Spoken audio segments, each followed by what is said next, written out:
This is Alice Saran reporting for James Cole. Today's topic is converting the potential of youth to the structure of adulthood. So my first question for you is, what do you mean by the potential of youth? So this isn't my idea. Sigmund Freud is like a famous psychoanalyst from the 1900s, I think. And his peer, Carl Jung, is like lesser known, but like very important to the canon of psychoanalysis. So it's really Carl Jung's idea. And I heard it talked about by this guy, Jordan Peterson, who's quite a famous thinker right now. So I've sort of taken these ideas and put them into my own paradigms, but I just want to flag that they're not completely my ideas. I guess what that means is when I was young, I was told that I could be anything that I wanted when I grew up, which is a lovely thing to hear. And that's sort of a truism, right? That there's this like multi-plurality of youth. That is that like when you are young, you are nothing but potential, and you could end up doing anything with your life, being anything, marrying anyone. Like your future is nothing but unwritten. And so as you grow up, you have to sort of pick paths. Like if you're going to find a partner, you have to find the partner. If you're going to find a job, you have to find the job. You have to sort of start defining yourself and eliminating some of the potential. And what did that roadmap look like in your own life? Were there any key moments that really stuck out to you? Yeah, man, I really think I'm going through it now. So quickly, just to back up a little bit, like I see life as an hourglass, which I guess meaning time, like we're all gonna die, but the shape of an hourglass. So you start out very wide, which is to say there's nothing but potential and you can be anything. And then you have to sort of bottleneck down into a focus. And that can be quite hard. It can either debilitate you because the focus is chosen for you. You know, it's what your parent did, or it's what your parents want you to be, or it's what you chose as your first job and you're kind of stuck in it, or you can choose it. You know, you can really with some sort of autonomy choose what it, you know, pick your damn sacrifice is what Jordan Peterson says. You know, or it will be chosen for you.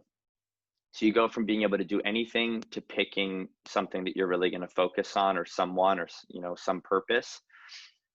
You really stay in that, you extend that bottleneck as long as you can to really harden yourself and learn as much as possible. And then you reopen it back up. So the example Jordan Peterson gives is, if you're going to be a plumber, be a damn good one. And then you can hire other plumbers and have a business and provide them work. You can be a pillar in your community. You can be a leader. You can help others. And so what Jung says is that what you give up as you start to mature in potential, you trade in for discipline.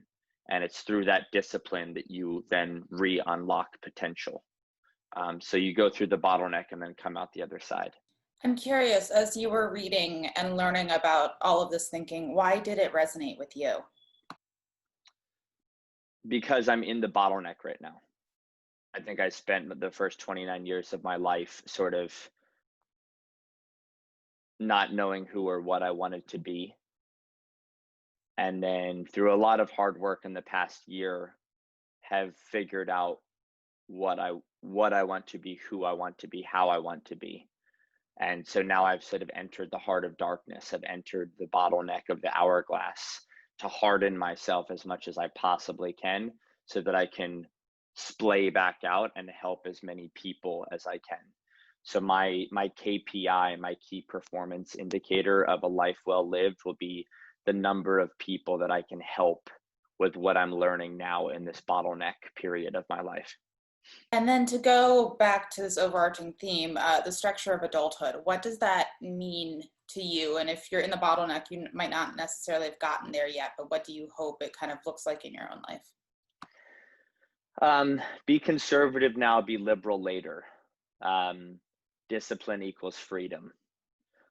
Neither of those are my ideas, but I resonate greatly with both of them. Like, to be extraordinarily focused, to be disciplined, to have restraint, to sacrifice now.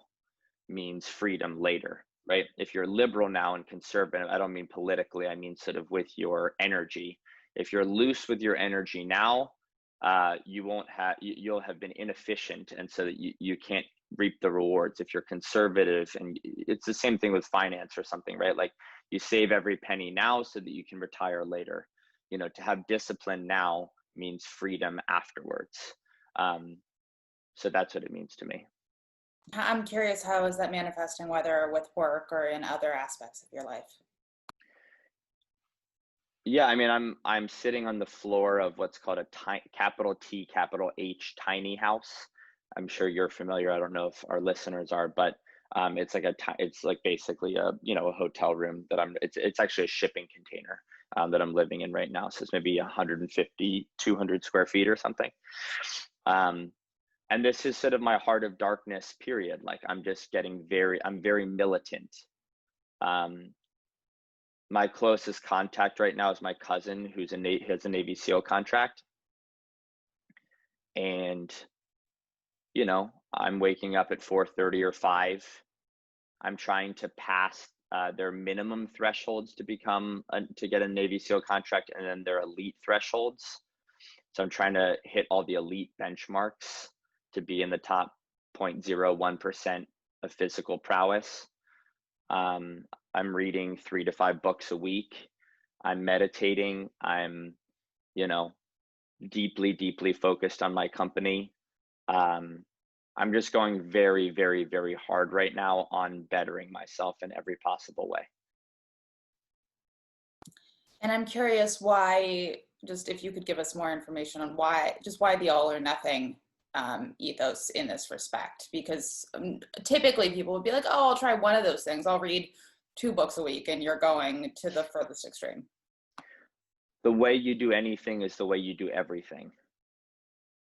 Or one of my clients, her sort of emblematic spokesperson, shall we say, he passed away, but is Anthony Bourdain. She has a food company, and she loves a quote by him. I love another, which is, the way you make an omelet says a lot about you, which is the same idea. Like the way you cook is the way you are. The way you do anything is the way you do everything. So it's not, you don't get to pick and choose. Like you can't be militant about one thing in your life and then completely lax about everything else. The way I see it, at least in the bottleneck period, you have to, however you want to be, you have to be it with your physical health, with how you're waking up, in your relationships. You have to show up with the same intensity across the board. I'm curious, when did you start to realize that this bottleneck, so to speak, was happening? I think there are phases of giving up the multiplurality of youth, right? Like when you could be anything and you don't know who you are or what you are, it's hard to imagine quadrupling down on something because you don't know what to quadruple down on. And so to quadruple down would just sort of be to make an arbitrary choice. And that happens. It ends up being like, this is what my parents want. Or like I said, this is my first job, or this is the person I've been dating for 6 years. And even though we're not that happy, we'll just do it. You double down on the wrong things. So you first have to like deeply understand yourself and ask the very hard questions. Right now, my mirror is covered with sticky notes with 60 goals, easy, medium, and hard over the next 8 weeks. And I cannot see myself in the mirror. And I liked that as like a metaphor, that as I complete the goals, I take the stickies off and I start to reveal the inner warrior. So first you have to understand yourself and what makes you tick, your weaknesses, your strengths. Then you have to accept and love yourself for those weaknesses and strengths. Then you can double down on one of the strengths. And I've done those steps. I've done the hard work of understanding myself. I know how I'm weak. I know how I'm strong. I love myself all the same. And I am quadrupling down on how I am strong now. So first you have to understand how you're strong. Then you can quadruple down on it. Then you're in the bottleneck and you get damn good at what you're good at. And then you come out the other side and you scale it, you share it with as many people as possible. I'm curious how the self-work is impacting other elements of your life. Like, are you already seeing kind of like those tentacles of change happening at the hub or in other places of your life? Yeah, there's certain promising, things like, as you say, tentacles that are already sort of reaching out into the top of the hourglass. And I'm starting to see the hard work I'm putting in, helping and affecting others or scaling in some way. But part of being in the heart of darkness is you're in the goddamn heart of darkness. Like you're in it, right? So you're banking on the fact that investing now will pay dividends later. So it's somewhat of an exercise of faith. I'm not a religious person, but believing that you've picked the right thing, that you're honing your skills in the right way, and that it will scale beautifully. It's a bit confusing, but in my hourglass shape, inside the bottleneck is also sort of a mini hourglass, like that. And so what that means is like within the tightest part, you can have wideness, narrowness, and then wideness that starts then leading into wideness. And I'd say I'm through the heart of the heart, if that makes sense. Yes, I'm starting to see some benefits. Do you ever think back to this idea of the potential of youth and how it kind of manifested in your own life? Because as we've spoken about previously, your potential was still constrained a little bit, if you were like preordained, as you said, to go to Princeton. And so I'm just curious, at what point did the potential that youth kind of hold start falling away for you? Yeah, I mean, I would say for me, the potential of youth was actually it really entangled me. Like it wasn't a good thing really. Like, it's too much rope to hang myself, if that makes sense. Like, so for example, like as you say with Princeton or certain expectations, like I subjugated myself. I didn't know who I was yet, but I knew that my job was to make my parents proud or happy or to make others like me. And the easiest way to get people to like you is actually just to completely destroy yourself. There's an FBI negotiation tactic called mirroring, where if you and I were having a conversation, I would just repeat the last three words. I really like writing. It just makes me happy. It makes you happy? Yeah, it just like, I just feel like I can reach a lot of people. I can get all my thoughts out there. You can get your thoughts out there? Yeah, I mean, I just have a lot of thought. We could go on like that for an hour where I'm literally just repeating what you say back to you and letting you carry on with your thinking. And if we were to leave that conversation, it would be one of the best we've ever had from your perspective, because you'd feel seen, even though I didn't really do anything and I didn't share anything and I wasn't anyone. I was just a mirror for you. And that's what most of my youth was just being a mirror for the people around me, using one of my seminal skills, which is reading people to give them what they wanted and thereby destroying myself. And so for me, a big thing about getting out of the multiplurality of youth has been learning who I really am underneath all that subjugation and repression, and loving that person and then doubling down on his strengths. I'm curious too, the idea of the potential of youth, I think there's a lot of parallels too about just entrepreneurship in general from what we've heard. Because when people think entrepreneurs, they don't really know how to define it and they're like, oh, well, I can do anything. And I think as we've talked about, there's a lot of people who are switching to, freelance and, their own businesses and things, and they see a lot of potential there, and then they aren't ready for it to be just really, really hard. So given all of that, just what do you see when I pose the idea of these parallels? Well, that's why I'm excited about this as a framework, Ella, is because I think you can kind of overlay it on top of anything. So within entrepreneurship, true, you know, um, when you start a company, it is everything. I mean, it's so easy to launch the the shell, right? Like how many friends do you have that have like launched something? Could be a blog or a podcast or a company or an idea or whatever. And they have like a Squarespace website that's pretty beautiful and the idea is kind of cute and fun and maybe even a good idea. And the person's like, I'm launching this thing. And you're like, good for you, friend. And then it kind of dies, right? As you say, it gets hard, right? So you go from like getting the website out there and having a logo and it being a thing and announcing it, that's the multiplurality. It could really be anything. It could grow into anything. It will evolve and twist and turn, right? And then when you get into the heart of darkness, there's this reality of you have to have restraint. My company was very wide in terms of what it attempted to do, and now it's deadly focused.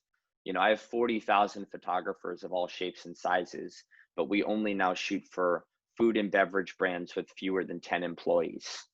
So what does that mean? It's like, well, when we started, we did headshots and weddings and prom photos and fashion shoots now we are in the heart of darkness. We fucking focus. I had 15 employees. Now I have 5. Everything is like as tight as can be. Why? So that we can make it out the other side and help as many photographers as possible after coming out of that heart of darkness. And most people, if you have started the company idea, blog, whatever, for even remotely the wrong reasons, when you get to this moment where either you have to choose your sacrifice, you have to kill your babies, or they're killed for you, for most entrepreneurs, it's killed for them, which usually results in the death of their company or them just not feeling connected to it anymore because restraint is forced on the system. So most people can't survive restraint. Why do you think you are surviving the restraint?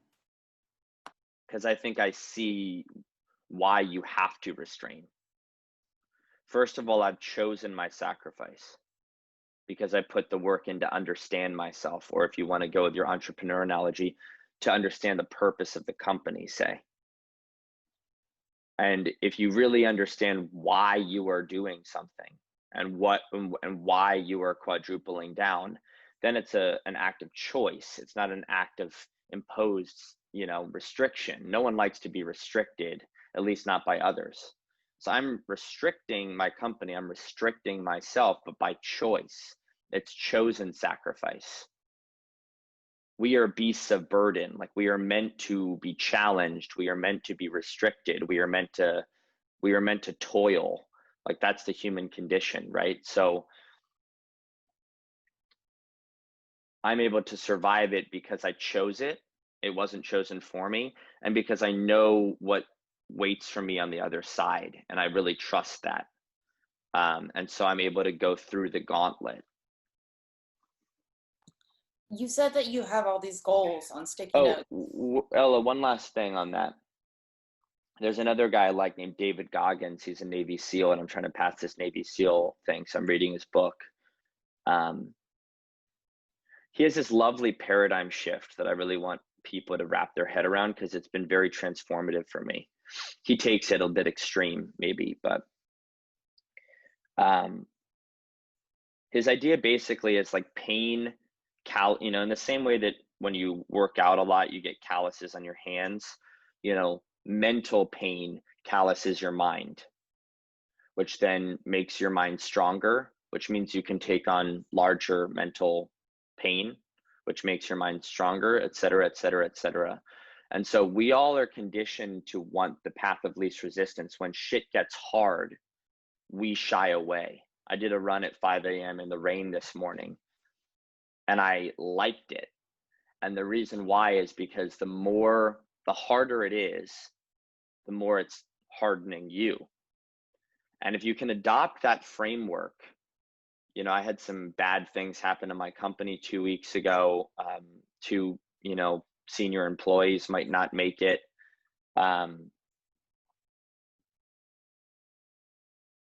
And when you adopt the mentality that, okay, bad things happening is actually just strengthening me, which means that I can handle worse things, which will strengthen me so I can handle worse things in turn, then you sort of beg for rain.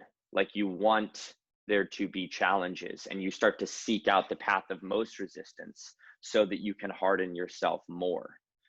And that paradigm shift is big because instead of feeling sorry for yourself when bad things happen, you actually feel excited for yourself. It's a complete 180 and it's a pretty powerful paradigm shift. So that's another reason that I can not just handle the gauntlet, but enjoy it. It's because I know that it's hardening me and I want to be hardened. Is there anything in doing this work that either hasn't gone according to plan or just has completely surprised you in a way that you weren't expecting? No, it really is good. Like it's been a good protocol. Um, if you subscribe to what I just said, right? Like not everyone would want to live in a tiny house and wake up at 5 in the morning every day and run and meditate and read and work. And like, I'm doing a lot of things that in and of themselves would turn people off. Most people would not want to do what it takes to pass the Navy SEAL test or read the amount of books I'm reading or focus on my company as intensely as I am. But I've really enjoyed it. Like I'm enjoying I've bought into the whole like bring on the rain. So when things don't go as planned, as you said, it's actually good because when I go on a run anyway, even though it's raining, I'm hardening myself. When the company takes a turn for the worse, it's a challenge and I can win and I can prove that I can handle these challenges. And there's immense satisfaction in that. I'm curious if we go back to the potential of youth, if that younger version of you who had all this potential per se could see yourself now, what would you think that he thinks? I mean, I know what he thinks because I'm still me, right? Like I literally, I went to a day school where it wasn't just a report card with grades. It was a report card with, a page written by each teacher about how you're performing in their class. And my mom saved all of them, so I've read them. And almost every one, like of the 10 I got a year times 12 years of school, 120, I would put good money on 80 or more of the 120 use the word potential in them. And they meant it as a bad thing. Like James has so much potential, but he's high energy, distractible, distracting the other students, too creative, doesn't follow directions. So again, I felt strangled by my potential. Like I was told my whole life that I could be great and I didn't believe them. And I also just felt like it was a pivot point for them to talk about this stuff I suck at. He has so much potential, but he's sucking in all these ways and not living up to it. Those are my report cards always. And so I just feel proud that I know what I want my potential to be. In other words, I know how I want to trade in the multiplurality of youth and turn that potential energy into kinetic energy. I know where I'm going. I have an exact plan for the next decade and how I want to live. I don't know exactly how it will go down, but I know the broad strokes, and I'm really excited about it. So I'm just proud that I've figured out how to turn my potential, if I ever had any. We all do. We all are potential energy. And I've learned how to harden it in the gauntlet and then release it into the world. And I know how I want to release it. And so I'll go through the gauntlet and I know what path I want to choose. And I'm excited about that. And then my last question for you is just that, a lot of people go through life without figuring these things out, or without even realizing that they want to figure these things out. I'm just curious why you think that is.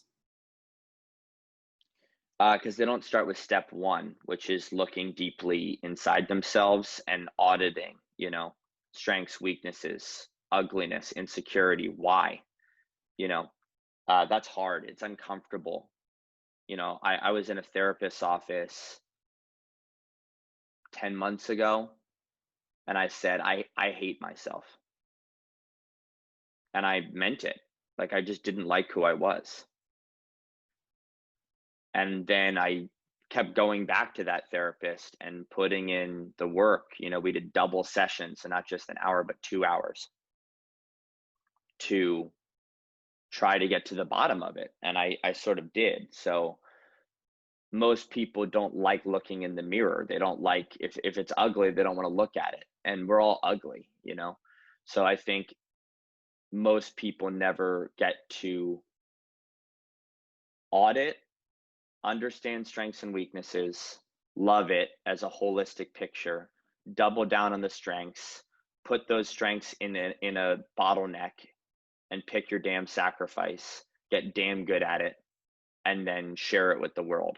And that is the order that you have to go in. And most people can't stomach number one, let alone any of the others. All right, so that takes us to about time. Thanks, Ella. Well, thank you. Have a good one.